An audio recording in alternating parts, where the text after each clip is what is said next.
Good morning and welcome to my daily inspiration. Today I'm going to continue talking about our Stampin Write markers, and over the last few days I have gone through the benefits so far of why you should have these in your crafting collection, and today I'm going to share another reason or benefit of having them. So what I have been playing with and what I will show you how to do is how to create a background. Now this background can be done perhaps for a scrapbooking layout. You can journal on there. You can have it as a background before you put your embellishments on it. You can have it as a front of a card.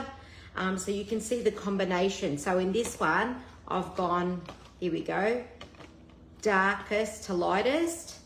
And it's a combo of markers from the neutral pack and the subtle pack. And then on this one here, I've got 4 colors, but you probably can't see the 4th color because these two came out very close. It's the Night of Navy and the Misty Moonlight. So they are very close in color. And again, a combination from both packs. So I'm about to show you how you can get this effect. So I'm going to use, because this one came out really well, and then on the other hand, I had this one not come out as well as I anticipated. So I'm going to try and do this one again. Now what I found was I can color in on a block, okay, so any stamping block, use it as big or as small as you like.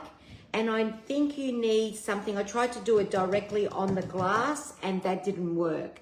So, or on a hard surface. I felt I needed something spongy. This is the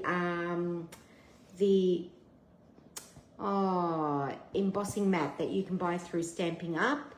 And yeah, so I've used that because it's not too soft, but it gives you a little bit of give. All right, so I've got my piece of paper ready for me to do the stamping on. I'm going to colour in and I'm going to go lightest to darkest. Now I have played around with spritzing it, but that didn't really work either. That's what it looked like when I spritzed it. I obviously got a little bit too much water on it, although the colours came out a lot better.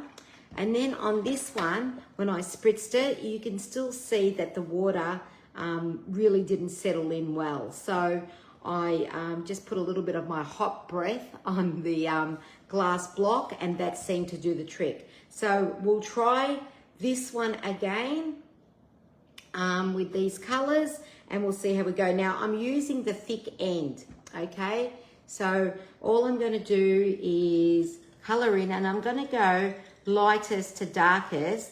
And the reason I'm doing that is if my marker accidentally goes over the light one, it's not going to affect my tip, okay? So that is the reason I'm going light to dark. So I'll continue doing that on my block. You can't really see a lot. It doesn't show up on the block very much unless it's a dark color like you can see here. So then all I'm going to do is put a little bit of hot breath on, turn it over and stamp. And then I'm going to apply a little bit of pressure. I don't know if you can see that actually. There we go. Apply a little bit of pressure to that block. And you can see the colours now that they are sitting on there. But you couldn't quite tell where they were when you were just looking at the block. Okay, so I think that's sat there enough. And hopefully that's worked nicely. I've let it soak in a little bit. I want the ink to soak in a little bit. The markers are water-based dye inks. So let's take that off and that has worked beautifully. Look at that, okay? So it does work. The darker you want it, the more I think you need to put on. But you also need to, I'm going to say breathe a little bit on it. But I like how I can see the difference in colours here, whereas these two mixed in yesterday because I obviously applied a little bit too much. So a subtle background, yet noticeable to do something with it. So that was colouring in on a block. Let me turn this over so you can see the colours there. Okay, colouring it on a block. Now all I have to do is get my chamois that's dry, and I forgot to wet it this morning. Get my chamois and wipe that clean, and the block will be clear again. Okay, so you can see the effects of doing that on a glass block. So tomorrow when I do my daily inspiration, I'm going to share with you, let's put these in so you can see the colours I've used, and put these a little bit that way so they can also be in the video. I think you can see that. What was I going to say? I'm going to colour in. So I'm going to stamp an image and I'm going to colour it in so I can show you how they work for colouring in. Okay, so they are water-based dye markers. We do also sell the alcohol markers. So I'm going to show you in the catalogue quickly. Okay, so this is the catalogue, the annual catalogue, page 94, 95. This is our organisation space for inks and that sort of thing. So you can see these are the alcohol markers and the storage container for it. These ones along here beside each ink are the water-based ones. So that's how I store mine.